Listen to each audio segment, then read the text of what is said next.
Hello friends, welcome to Green Mind. So basically हम लोग botany में फर्स्ट चैप्टर कंप्लीट कर चुके हैं और सेकंड चैप्टर जो है हमारा, उसमें हम लोग को जो फर्स्ट टॉपिक है हम लोग का बेसिकली जो आज हम लोग पढ़ेंगे उस टॉपिक का नाम है Bentham and Hooker system of classification. तो बेसिकली इस चैप्टर में हम लोग सिस्टम ऑफ क्लासिफिकेशन पढ़ेंगे। 3 सिस्टम ऑफ क्लासिफिकेशन, ऐसे तो देखा जाए तो क्लासिफिकेशन बहुत बड़ा है चैप्टर है। अगर आपको साइंस में थोड़ा डेवलपिंग वे में पढ़ना है तो आप बहुत सारा सिस्टम ऑफ क्लासिफिकेशन, बट जो हमारे कॉलेज के लिए इम्पॉर्टेंट है वो बेसिकली तीन क्लासिफिकेशन इम्पॉर्टेंट है। फर्स्ट जो आता है Bentham and Hooker system of classification, second जो आता है ताजिकिस्तान, और थर्ड जो आता है वो एपीजे। तो आज हम लोग जो पढ़ेंगे उस टॉपिक का नाम है बेंथम एंड हुकर। ये 2 अलग अलग साइंटिस्ट थे, बेंथम एंड हुकर। तो इनका जो क्लासिफिकेशन हम लोग पढ़ते क्या है, क्यों पढ़ते हैं, बेसिकली आज के लेक्चर में हम लोग यही पढ़ेंगे, Bentham and Hooker classification. Bentham and Hooker classification का अगर बात करें तो ये प्रपोज्ड किए थे इनका नाम था बेंथम का जॉर्ज बेंथम।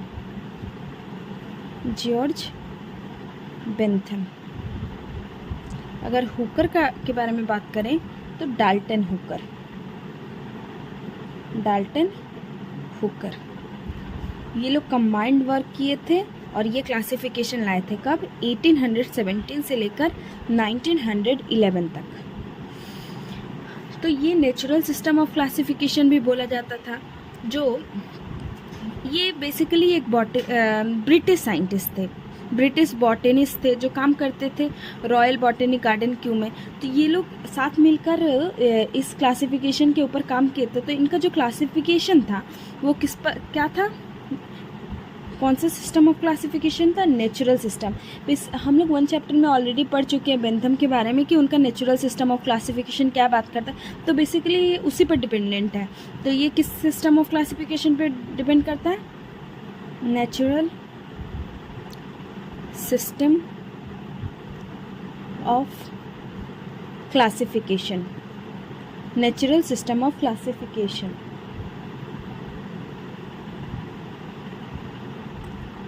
तो ये क्या था, नेचुरल सिस्टम ऑफ क्लासिफिकेशन। तो मैंने ऑलरेडी बता चुका है, ये ब्रिटिश बॉटनिस्ट थे। They both are British botanist, British botanist थे। और ये दोनों मिले कहाँ पर थे,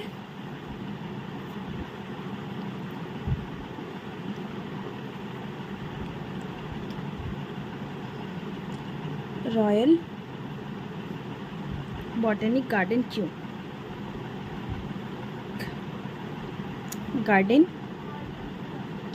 लंदन में है। तो यहाँ पर ये लोग साथ में किया। और बात करें अगर इनका क्लासिफिकेशन लार्जली बेस्ड किस पे है, तो इनका classification natural system of classification तो है, बट ये बेस्ड है एपी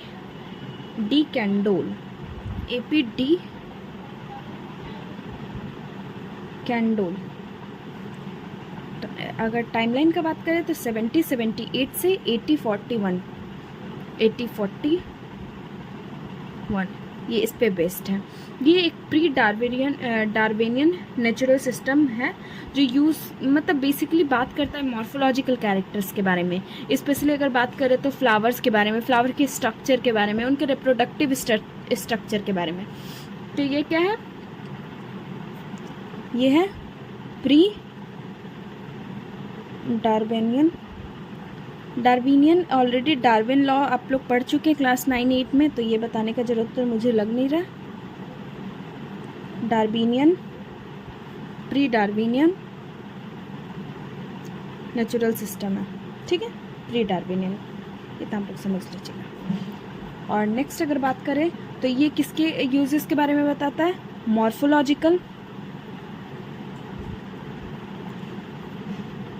मॉर्फोलॉजिकल कैरेक्टर्स के बारे में बात करता है।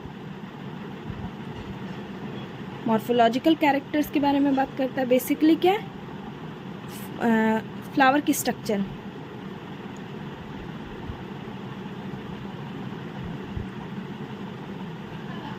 फ्लावर स्ट्रक्चर एंड उनके एंड देयर रिप्रोडक्टिव डक्टिव स्ट्रक्चर के बारे में बात करता है। तो इसी पर ये सिस्टम और क्या किस किस चीज़ पर डिटेल स्टडी करवाता है, ये क्या है, ये बेसिकली क्या है, प्रैक्टिकल है और डिस्क्रिप्टिव है। ये क्या है, ये प्रैक्टिकल सिस्टम है, क्लासिफिकेशन है, मतलब बेसिकली हम लोग को प्रैक्टिस करना होगा। प्रैक्टिकल एंड डिस्क्रिप्टिव है, डिस्क्रिप्टिव है। इसमें क्या होता है, प्लांट किंगडम दो भाग में डिवाइड होता है। कौन कौन सा दो भाग, पहला जो हो जाता है वो हो जाता है क्रिप्टोगेमिया एंड सेकंड वन इज फेनेरोगेमिया।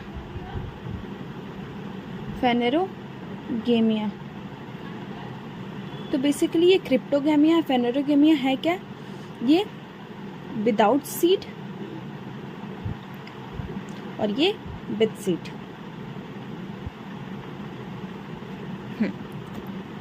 अगर नेक्स्ट बात पे बात करें तो ये क्या करता है, फेनेरोगेमिया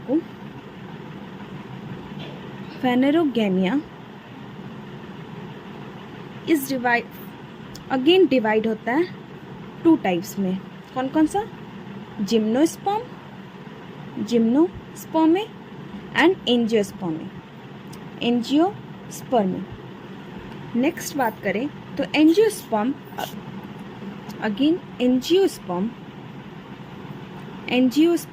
अगेन डिवाइडेड होता है डाइकोटिलेडनस में एंड मोनोकोटिलेडनस में। तो ये बेसिक जो हम लोग बात करते हैं वो हो गया। जैसे बेंथम हुकर दोनों बॉटनिस्ट थे। कहाँ के बॉटनिस्ट थे, ब्रिटिश बॉटनिस्ट थे। बेंथम का नाम था George Bentham, Hooker Dalton Hooker. 1817 से 1911 तक काम किए। इनका classification natural system of classification पे बेस्ड है। और ये कहाँ काम किए थे, रॉयल बॉटनिक गार्डन में साथ में काम किए थे। किस पे बेस्ड है इनका क्लासिफिकेशन, एपी डी कंडोल पे, जिनका एपी डी कंडोल का वर्क देखा जाए तो ये 1778 से 1841 तक काम किए थे। इनका बेसिकली क्लासिफिकेशन प्री डार्विनियन पे बेस्ड है। बेसिकली मतलब ये बात करते हैं मॉर्फोलॉजिकल कैरेक्टर्स पर, फ्लावर के स्ट्रक्चर पर और उसके रिप्रोडक्टिव स्ट्रक्चर का। ये प्रैक्टिकल है, डिस्क्रिप्टिव है। इनमें क्या होता है, प्लांट किंगडम दो टाइप में डिवाइड हो जाता है, cryptogamia without seed and phanerogamia with seed. Phanerogamia again divide हो जाता है gymnosperm and angiosperm, and angiosperm again divide हो जाता है डाइकोटिलेडन्स, मोनोकोटिलेडन्स। इनके क्लासेस को ही हम लोग एक छोटे से चार्ट में पढ़ लेते हैं ताकि याद रखने में हमारे लिए बहुत आसान हो। तो बेसिकली क्या कर रहे हैं, ये प्लांट किंगडम को टू पार्ट में डिवाइड कर दे रहा है। टू पार्ट कौन कौन सा हो जा रहा है, एक हो जा रहा है क्रिप्टोगेमिया। बात करें प्लांट्स विदाउट फ्लावर, सीड नहीं होगा तो फ्लावर भी नहीं होगा। Plants without flower. नेक्स्ट अगर बात करें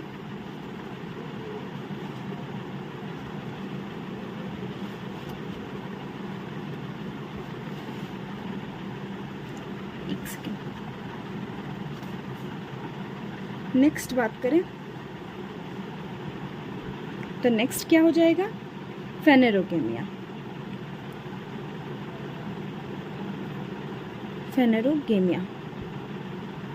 मतलब plants with flower.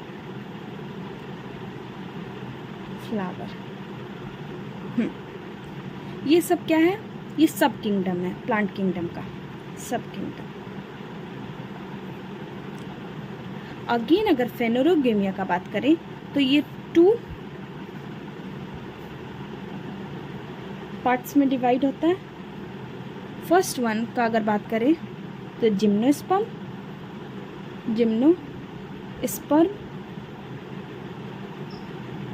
And angiosperm.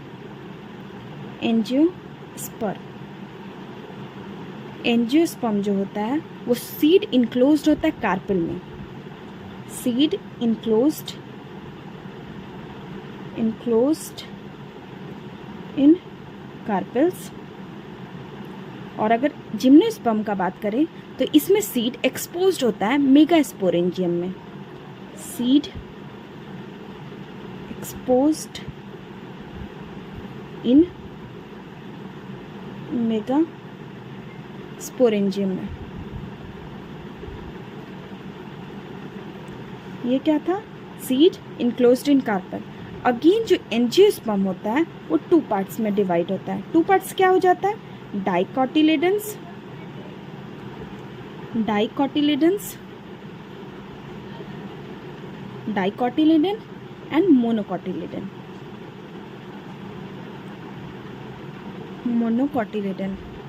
Dicotyledon मतलब डाई मीन्स 2 कोटिलेडन पार्ट और मोनो मीन्स 1 कोटिलेडन। तो ये सबसे बेसिक है, सबसे स्टार्टिंग पॉइंट है, तो सबसे इजी है। बाकी जो हम लोग नेक्स्ट स्टेप पढ़ेंगे, नेक्स्ट क्लासिफिकेशन पढ़ेंगे, उसमें हमें बहुत सारे क्लास, सब क्लासेस, किंगडम, ये सब याद करना होगा, बट ये सबसे इजी क्लासिफिकेट। अब नेक्स्ट अगर टॉपिक का बात करें तो हमें पढ़ना होगा मेरिट और डीमेरिट्स के बारे में, क्योंकि ईच क्लासिफिकेशन का हमें मेरिट और डीमेरिट जानना बहुत ज़रूरी है। तो चलिए पढ़ते हैं नेक्स्ट पार्ट में। अगर मेरिट का बात करें, मेरिट्स का बात करें तो ये क्या है? First major natural classification of flowering plants है। ये सेकंड का बात करें ये detail study of flower characters के बारे में बात किया जाता है। और अगर नेक्स्ट बात करें तो ये यूज़फुल है आइडेंटिफिकेशन एंड हर्बेरियम पर्पसेस से, और ये अभी भी कुछ हर्बेरियम में इसका यूज़ किया जाता है, स्पेशली क्यू गार्डन्स में, तो ये बहुत इम्पॉर्टेंट है। तो क्या है? फर्स्ट अगर बात करें ये मेजर, ये first measure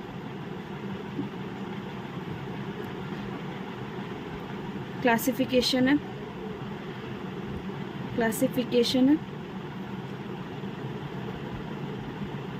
of flowering plants का। ये detail study of floral character के बारे में बात करता है। तो किस पे बेस्ड है ये? बेस्ड ऑन, तो ये बेस्ड है स्टडी ऑफ फ्लोरल कैरेक्टर्स में। थर्ड बात करें तो ये आइडेंटिफिकेशन के लिए बहुत इंपॉर्टेंट है, तो यूजफुल फॉर आइडेंटिफिकेशन के लिए। एंड अगर बात करें तो ये आइडेंटिफिकेशन एंड हर्बेरियम पर्पसेस के लिए बहुत ही इम्पॉर्टेंट है, पर्पसेस के लिए।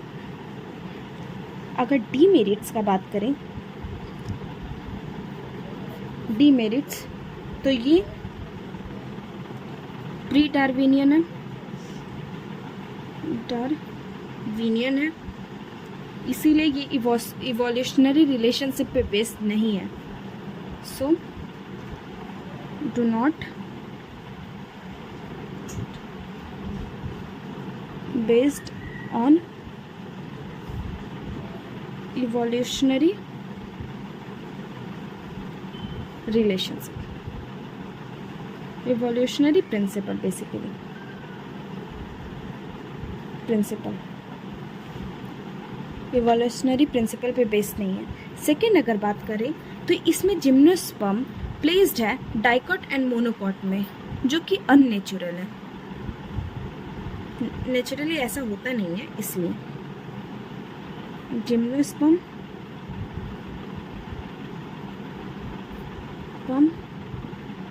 Place between monocot and dicot,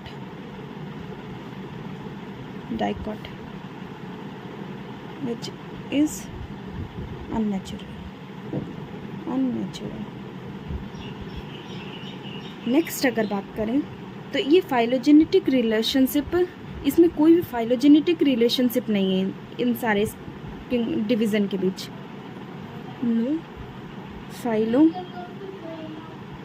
no phylogenetic relationship